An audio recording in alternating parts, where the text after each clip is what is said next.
Right, నమస్తే, welcome to our channel. నేను మీ Venkatesh. Welcome to our channel. ఇక్కడ ఒక విషయం చూసుకుందాం. తెలంగాణ రాష్ట్రంలో ఏ సమస్య లేనట్టుగా, తీన్మార్ మల్లన్న ఒక్కడే సమస్య అయినట్టుగా, అసలు ఆధారాలు లేకుండా ఇష్టానుసారంగా అనుచిత వ్యాఖ్యలు చేస్తూ ఒక రకమైన బల్బు మాటలు, అంటే ఎవడన్నా ఇప్పుడు వీనికి అతి ఎట్లుందంటే, ఎవడన్నా వచ్చి ఆఫీస్కి వచ్చి తంతే బాగుండు, నేను మళ్ళీ నా పేరు చెప్పుకొని ఇంకా హైలైట్ అవుతా అనే ఉద్దేశం కొద్దీ అడ్డమైన వాగుడు వాగుతూ ఉన్నాడు. నోటికి ఎంత వస్తే అంత వాగుతూ ఉన్నాడు. జర్నలిజం అనే పేరు అడ్డం పెట్టుకొని, జర్నలిస్ట్ అనే పేరు అడ్డం పెట్టుకొని ఇష్టానుసారంగా రోజు ఒక సీమ పంది బలిస్తే ఎట్లా కొట్టుకుంటుంది. మామూలుగా మన ఊళ్ళల్లో పందులు బలుస్తాయి చూసారా, పందులు అది ఇది దీన్ని బలిసి ఉట్టిన బొర్రుతూ ఉంటాయి మట్టిలో. సేమ్ ఈయన పరిస్థితి కూడా అంతే. దున్నపోతు ఏది ఊరిన దున్నపోతు తిరిగినట్టు అడ్డం దిడ్డం తిరుగుతూ ఉన్నాడు. ఎటు పడతాడు, అసలు అద్దు లేదు, అదుపు లేదు. తెలంగాణ రాష్ట్రంలో సమస్యలే లేవు. ఇక తీర్మానం తిట్టడం ఒకటే పనిగా పెట్టుకొని గతంలో చాలామందిని చూసినాం. అటు చిలక ప్రవీణ్ కానీ, క్రాంతి కానీ, వీళ్ళందరూ ఇంకా చాలామంది ఇదే సబ్జెక్టులో పెట్టుకొని ఛానళ్ళు లేచేదాకా ఇదే పని ఉన్నారు. ఒక 50,000 లక్ష సబ్స్క్రైబర్స్ అయ్యేదాకా ఇదే పని మీద ఉండరు చాలామంది. ఎవరెవరైతే జర్నలిస్టులు అని చెప్పుకున్నారో చాలామంది అదే పనిగా ఉన్నారు. ఈ మధ్యకాలంలో ఇక వాళ్ళందరూ పోయిరు, వీడొచ్చిండు. ఇక ఏం లేదు, పొద్దున్న లేస్తే ఇదే పని. మల్లన్నను ఒక దేవుని లెక్క కొలుస్తూ ఉన్నాడు. అది వాస్తవానికి ఒక పేడ్ ఆర్టిస్ట్ కూడా పొద్దున్న లేస్తే ఈ రకంగా డబ్బులు ఇచ్చినోడు కూడా ఈ రకంగా యాడ్ చేయడు. ఒకసారి చూసే ప్రయత్నం చేద్దాం. అంటే ఈ బల్బు మాటలు రోజు రోజుకు ఎట్లా దిగజారిపోతున్నాయంటే ఒక్కసారి వినండి మిత్రులారా. నేను బల్బు మాటలు వినిపిస్తా. రేవంత్ రెడ్డిని కూడా, తెలంగాణ రాష్ట్ర ముఖ్యమంత్రిని కూడా, మరి ఈ డీజీపీ గారు కూడా ఒక విషయాన్ని గమనించుకోవాలి. ఈ రకమైన రెచ్చగొడతా ఉంటే తర్వాత ఏమైనా జరిగితే కార్యకర్తలు, ఇప్పుడు ఒక నాయకుడు, తెలంగాణ రాజ్యాధికార పార్టీ రాష్ట్ర అధ్యక్షుడు, అధికారంలో ఇప్పుడు ప్రస్తుతానికి అధికారంలో ఉన్న ఎమ్మెల్సీ, పదవైపున ఎమ్మెల్సీ కాదు, పదవిలో ఉన్న ఎమ్మెల్సీ, పదవిలో ఉన్న ఎమ్మెల్సీని పట్టుకొని ఇష్టానుసారంగా అసభ్య పదజాలంతో నోటికొచ్చిన మాటలు మాట్లాడుతూ ఉంటే వీళ్ళపైన చర్యలు ఉండయా? చట్టాలు వీళ్ళకు పనిచేయా? మరి ఈ రకంగా ఇష్టం ఉన్న పదజాలంతో నోటికొచ్చిన మాట మాట్లాడుతూ ఉన్నాడు. రోజు ఏదైనా జరగరాంది జరిగితే అభిమానులు ఇప్పుడు అందరినీ కంట్రోల్ చేయలేడు. మల్లన్న వీడు ఏం మాట్లాడుతూ ఉన్నాడంటే, దాడి జరగకముందే జరిగినట్టుగా ఊహించుకుంటా ఉన్నాడు, దాడి జరగడం కోసం ప్లాన్ చేస్తున్నారని చెప్తా ఉన్నాడు. ఇష్టానుసారంగా అసలు నోటికి ఎంత అంత మాట్లాడుతూ ఉన్నాడు. రెచ్చగొట్టే పదజాలతోని, రెచ్చగొట్టే మాటలతోని అసలు ఒక రకమైన బ్లాక్మెయిలింగ్ పాల్పడుతూ ఉన్నాడు. చెప్పాలంటే బ్లాక్మెయిలింగ్, కొట్టకముందే కొట్టినట్టు, లేకపోతే నువ్వు కొడతావారా, నువ్వేం బీక్తావరా అనే విధంగా మాట్లాడుతున్నాడు. డీజీపీ గారు కూడా దీనికి స్పందించాలి. ఒకసారి వీని మాటలు వినే ప్రయత్నం చేద్దాం. ఈ ఒకసారి ఒక ఆయన ట్విట్టర్లో పెట్టిండు, చూద్దాం.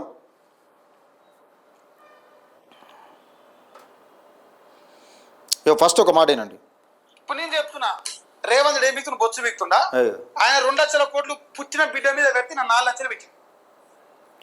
ఇప్పుడు నేను చెప్తున్నా, రేవంత్ రెడ్డి గారు ఏం బీక్తుండు, బొచ్చు బీక్తుండా అంటాను. ముఖ్యమంత్రిని పట్టుకొని, తెలంగాణ రాష్ట్ర ముఖ్యమంత్రిని పట్టుకొని రేవంత్ రెడ్డి గారు ఏం చేస్తుండు, బొచ్చు బీక్తుండా అని చెప్తా ఉన్నాడు. డీజీపీ గారు మరి ఇలాంటి వాళ్ళను ఏం చేస్తారనేది మీ ప్రభుత్వానికి వదిలేస్తున్నా. ఒకసారి మల్లన్న గురించి విందాం. కేసీఆర్ దాడి చేసాడు. కేసీఆర్ క్యూన్యూస్ ఆఫీస్ పైన దాడి చేపిస్తే 2 లెక్క బాత్రూమ్ తల పెట్టుకొని బతుకు నీది. నేను నిన్నటి నుంచి నా లొకేషన్ నా ఇంట్లో ఉన్నా, నా ఆఫీసులో ఉన్నా, నా ఇంట్లో ఉన్నా, దమ్ముంటే చూసుకో. అది వినరా, కేసీఆర్ క్యూన్యూస్ ఆఫీస్ పైన దాడి చేయించినప్పుడు 7 2 లెక్క బాత్రూంలో ఉన్నా అంటాడు. అంటే ఆఫీస్ పైన దాడి చేసాడు తప్పు కాదు. ఇప్పుడు నేను ఇక్కడనే ఉన్నా, దాడి చేయరా నీకు దమ్ము ఉంటే అని చెప్తా ఉన్నాడు. అంటే రెచ్చగొట్టే పదజాలంతో రెచ్చగొడుతున్నానట్టు, నువ్వు ఏం బీక్తావురా అన్నట్టు. అరే బొత్సు, నిన్ను కొట్టినా కుక్కను కొట్టినా ఒకటేరా. నేను ఫస్టే చెప్పినా, నిన్ను కొట్టినా కుక్కను కొట్టినా ఊరవంది బలిసినట్టు బలిసినావు, ఏం లేదు అలా, సబ్జెక్ట్ లేదు, ఏం లేదు. నువ్వు రెచ్చగొట్టే మాటలతో ఇష్టానుసారంగా మాట్లాడుతున్నావు అంతే. తెలంగాణ రాష్ట్రంలో నీ కామెంట్లు చదువుకో ఒకసారి. నీ ఫేస్బుక్లో మొన్న కామెంట్లు చదివినా స్క్రీన్ షాట్లు పెట్టిరు నాకు చాలామంది. అన్న ఈయన చూడన్న ఒక్కసారి అంటే, వేరే సబ్జెక్ట్ ఏం లేదారా, హౌలాగా నోటికి వచ్చేంత మాట్లాడుతున్నావు, న్యూస్ ఏదన్నా చెప్పురా, సన్నాసోడా అని తిడుతున్నారు. ఆ కామెంట్లు చూసుకో. చెత్తనా కొడుక, దున్నపోతు బలిసినట్టు, ఊరవంది బలిసిన ఒక వాస్తవానికి చెప్పాను, మెడల్ తీరకుండా బలిసిండు ఆడు. నరసింహారెడ్డి కానీ సంక నాకు, లేకపోతే వెంకటరెడ్డి కానీ సంక నాకు. చెత్తనా కొడుక, వీరి మాటలు చూసిరా. రేవంత్ రెడ్డిని పట్టుకొని ఇష్టానుసారంగా మాట్లాడుతాడు. ఒకసారి నీకు ధైర్యం ఉంటే రిపోర్ట్లు కొట్టకుండా, లంగ పనులు చేయకుండా, నా మీద ఈ వీడియోలు రీడ్ కాకుండా నా మీద అటాక్ చేయరు. మీరు మొగ పుట్టుక పుడితే అంటే ఈయన బల్బ్ అయింది అన్నట్టు, ఈయన కొట్టాలన్నట్టు. ఇప్పుడు కొడితే ఎవడు కొట్టిన, అసలు తీర్మానం వలన కాదు, ఈయనకి ఎవడన్నా ఈ దూల మాటలకు ఈ నోటి దూల మాటలకు ఇష్టానుసారంగా ఇప్పుడు రేవంత్ రెడ్డికి ఫ్యాన్స్ ఉంటారు, తీన్మార్ మల్లన్నకి ఫ్యాన్స్ ఉంటారు. మల్లన్నకు ఉన్నంత ఓపిక రేవంత్ రెడ్డికి ఉంటుందో ఉండదో నాకు తెలియదు. నాకైతే మొత్తానికైతే మల్లన్నకు ఎక్కువ ఉంటుంది ఓపిక.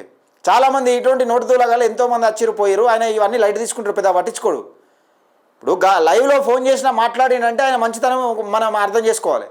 ఈ రేవంత్ రెడ్డి మరి నిజంగా రేవంత్ రెడ్డిని వాడు వీడనే ఇష్టం ఉన్నట్టు అంటే ఆయన మరి ఇప్పుడు సపోజ్కు అభిమానులు ఎవరు తన్నీరు అనుకో, దానికి కూడా తీన్మార్ మల్లన్న పేరు చెప్తావు.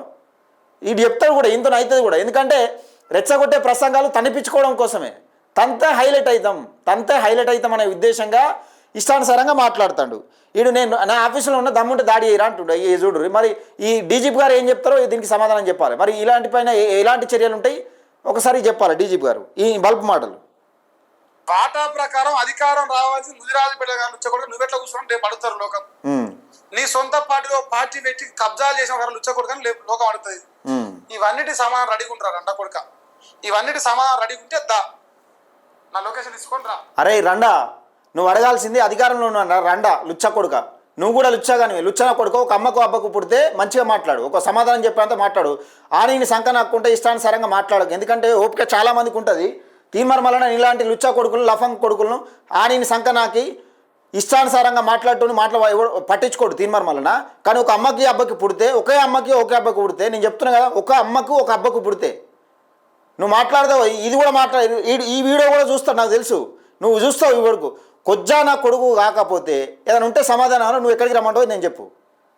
నువ్వు 13 తారీఖు నాడు మళ్ళీ నా బొచ్చు పీక్కుంటావు. నువ్వు మళ్ళీ నా బొచ్చు పీక్కుంటావు, నీతో అవుతుంది. నా బొచ్చు కూడా కాదు మాట్లాడినది, కెమెరా ముంగట మాట్లాడినంత తీసేది.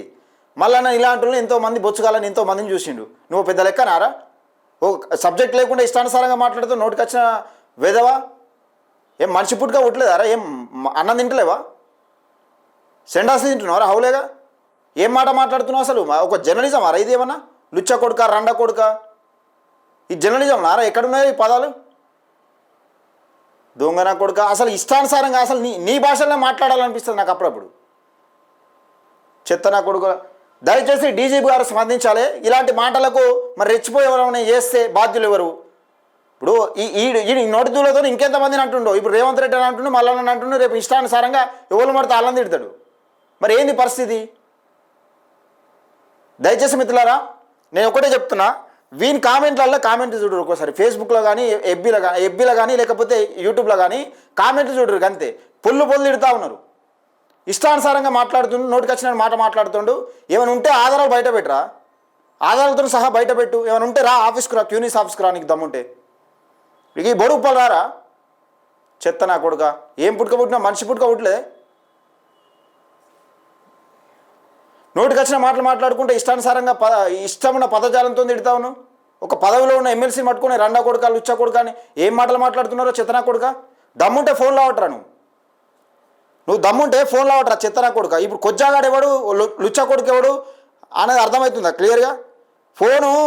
ఫోన్ ఎక్కడ పెట్టుకున్నారా? ఫోను ఈ రండా కొడుకు ఏం చేసిందంటే, ఈ రండగాడు ఉత్సపడ్డది, నా పేరు వినగానే ఉత్సపడుతుంది, నా ఫోన్ బ్లాక్లో పెట్టుకున్నాడు. నా ఫోను బ్లాక్లో పెట్టుకున్నాడు చెత్త నా కొడుకు. ఇగో బ్లాక్ అంతే, అది కలవదు ఇక ఫోను. చెత్త నా కొడుక, కొజ్జా నా కొడుక. నీ దగ్గర ఆధారాలు ఉంటే నాకు వాట్సాప్ చేయి, దమ్ముంటే నువ్వు ఫోన్ లావటు. ఇగో లైన్ బిజీ, వాట్సాప్ బ్లాక్ చేసిండు, ఫోన్ బ్లాక్ చేసి మొత్తానికి నంబర్ బ్లాక్ చేసిండు, వాట్సాప్ బ్లాక్ చేసిండు. చెత్త నా కొడుక. ఇది నీ ప్రతాపం, నీ కథ, నీ కొజ్జానా బతుకు ఇది. నువ్వు కూడా మాట్లాడబడుతుంది మళ్ళీ నా గురించి. ఈయన చూస్తే నాకైతే సేమ్ సీమ పంది ఊరబంది ఎట్లా బలుస్తుంది సేమ్ అట్లా బలిసి నువ్వు మెడలు తిరగకుండా సేమ్ అట్లా అనిపిస్తుంది. దయచేసి మిత్రులారా ఇలాంటి వాళ్ళని మనం పెద్ద లైట్ తీసుకోవాలి. మల్లన్న అయితే లైట్ తీసుకుంటాడు. అబ్బా ఇది ఏంటంటే రెచ్చగొట్టి ఏదో ఒకటి తనలో పడాలనే ప్రయత్నం బాగా జరుగుతుంది. బీభత్సంగా చేస్తూ ఉన్నాడు, అర్థమవుతుంది క్లియర్గా. చూసే ప్రయత్నం చేద్దాం ఎక్కడ వస్తుంది మరి డీజీపీ గారు ఎలాంటి చర్యలు తీసుకుంటాడు ఇలాంటి వాళ్ళపైన అనేది చూసే ప్రయత్నం చేద్దాం మిత్రులు.